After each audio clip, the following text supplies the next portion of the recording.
You know, Arlington, Nebraska was recently named the second best place in America to raise a child. It's an amazing statistic, huge validation and verification for this very interesting small jewel of a community in Eastern Nebraska. And part of that has to do with the development of youth, obviously, and that's a broader subject than parenting. There's a whole bunch of people and influences that go into raising a child and having a healthy community. That's why I can't wait to introduce you all to Mr. Jeff Hallstrom right here, ladies and gentlemen.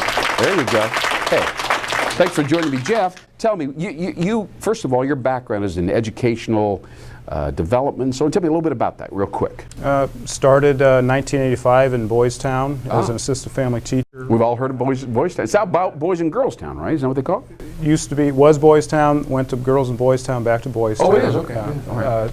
Taught, was a teacher and a coach for 12 years in a district. I did staff development for 7 years, and I now work at the Omaha Home for Boys, which is a residential care, foster care facility. Yeah, yep. Yeah. Been there long established, right? Yeah, 97 years. Yeah, yeah, outstanding. Well, you live here in Arlington, Nebraska, is that right? Yep, live north of town on my wife's family farm. You know, when this designation from Business Week came out, there were a lot of people that said, what is there about this community? There's a lot of small towns across America, but we're trying to understand and investigate what is special about Arlington. And you kind of are involved in the parent and the social, and tell us a little about the volunteerism, that aspect of the community. I find this very interesting.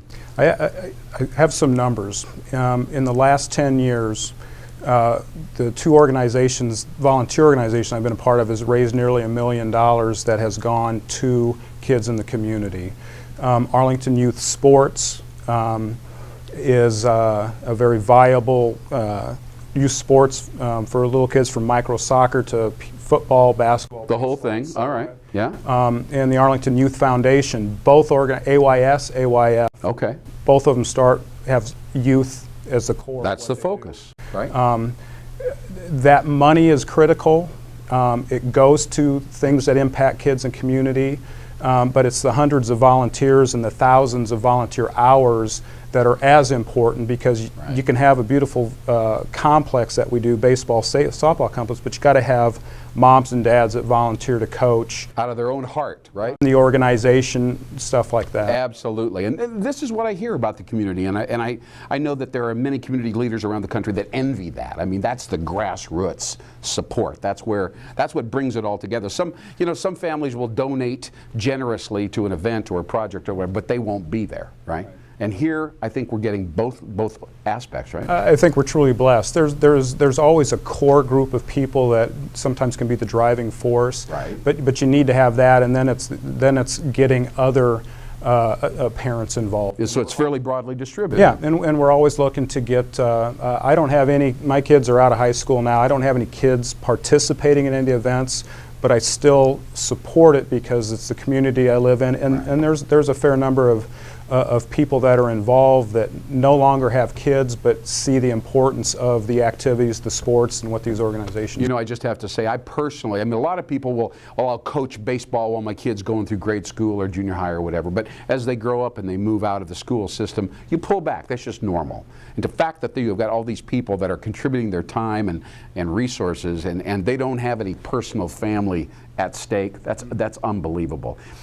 I see it creating some kind of I don't want to say a net or a web or something, but what do you think is the impact of this incredible activism at the grassroots level? How does it work from a social psychology point of view to actually help a child? What's the effect? There's a couple of wins. One, there's plenty of research that shows that in general, kids that are more involved in activities, whether it's athletics, drama, debate, higher graduation rates, lower dropout rates,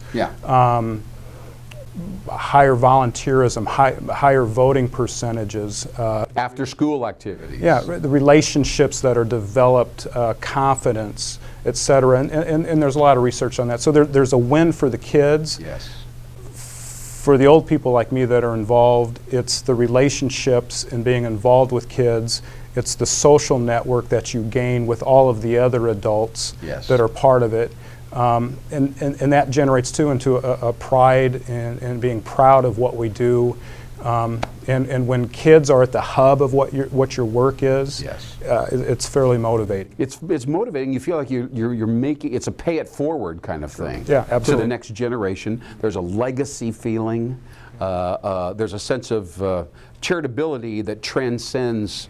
It's like you're not doing something to be immediately rewarded, I guess is what I'm trying to say so awkwardly. But it's both, because you can be immediately rewarded by working with those kids at practice as a coach, or Yes. the meetings that you have to plan for the game feed. We'll have our 10th annual wild game feed in March. 600 people, all kinds of wild. Really? 600 people eating wild game out here in Arlington, Nebraska? It's a tough ticket to get. Wow. And that's where Arlington Youth Foundation, that venue is how we raise the money. We've with that particular event, we've now given about $235,000 to grant. Some of the people in this room are recipients of that.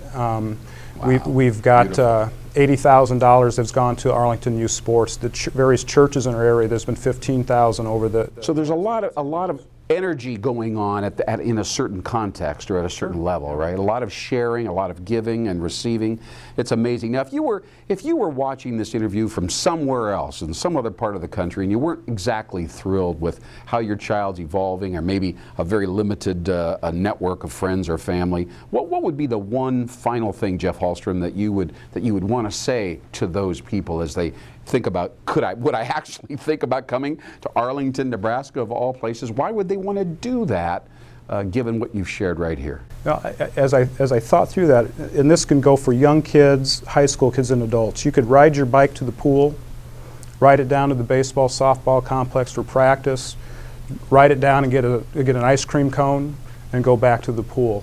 You could also drive to Fremont to go to the movie or go out to eat, or you could be like my daughter 2 years ago and work at the College World Series in Omaha, Nebraska for her summer job. The best. Yeah. Yeah. And the things that you just went through, some people will say, well, what's the big deal? But 80% of Americans today live in urban environments, where doing that kind of thing without supervision, especially if you're a younger person, it just would be unthinkable. Right. You wouldn't allow that to happen if you were a responsible parent. So the peace and the sense of benevolence and plenitude and abundance at a psychological and philosophical level, outstanding. Thank you, Jeff Hallstrom. I appreciate explaining Arlington, Nebraska. We'll be right back on Wild Biz TV. Thanks so very much. Absolutely. Thank you.